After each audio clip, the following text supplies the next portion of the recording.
সংসদে আলোচনায় অংশ নিয়ে এবার প্রতিক্রিয়া দিচ্ছেন শ্রমিক ভট্টাচার্য, বিজেপি সাংসদ। তিনি কি বলছেন? তিনি বলছেন বাবরি মসজিদ নিয়ে তীব্র বিতর্ক এবং সেখানেই তীব্র প্রতিক্রিয়াও তিনি জানিয়েছেন।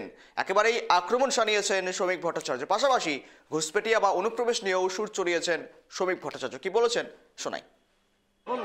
वंदे मातरम की उस पवित्र भूमि का ऊपर आज बाबरी मस्जिद बन रहे हैं। सुप्रीम कोर्ट का वर्डिक्ट के बाद वो बाबरी मस्जिद बन रहे हैं। ये पूरा भारत के सामने एक चैलेंज है। पूरा भारत की आम जनता इसका खिलाफ है। आज ये साइलेंट डेमोग्राफिक इन्वेशन इज ऑन। पूरा सीमावर्ती जिला का जो जन संतुलन था वो ये घुसपैठ का कारण बिगड़ गया। अगर एक सरकार खुलेआम रोहिंग्या को दावत देता है, अगर एक सरकार खुलेआम बांग्लादेशी घुसपैठियों को लाते हैं पश्चिम बंगाल में, अगर रोहिंग्या के लिए एकदम खुलेआम दान पत्र रख दिया जाता है, तो क्या होगा उस प्रदेश का और बाद में क्या हिंदुस्तान का।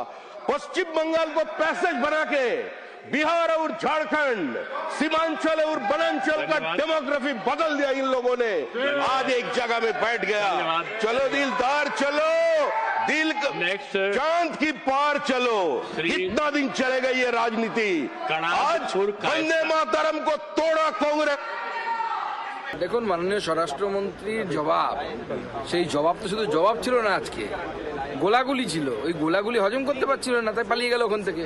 মাননীয় গৃহমন্ত্রী শ্রী অমিত শাহজি যে একের পর এক তথ্য সত্য সামনে এনে পুরো বিপক্ষকে নগ্ন করে দেয়া যাকে বলে, এবং গণতান্ত্রিকভাবে যেভাবে উনি একের পর এক তথ্য দিয়ে কংগ্রেস আমলে কীভাবে election commissioner chief election commissioner নিয়োগ হতো তার তথ্য বলতে শুরু করলেন। সব থেকে অদ্ভুত ব্যাপার, শুধু তাই নয়, ইন্দিরা গান্ধীর আমলে কি হয়েছে, নেহরুজির আমলে কি হয়েছে, সমস্ত কিছু বলা হয়েছিল।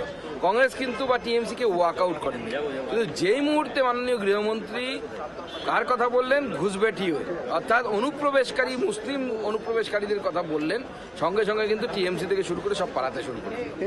বেগম স্প্রে দিয়েছে, আসলাও পালাচ্ছে, অন্যরাও পালাচ্ছে।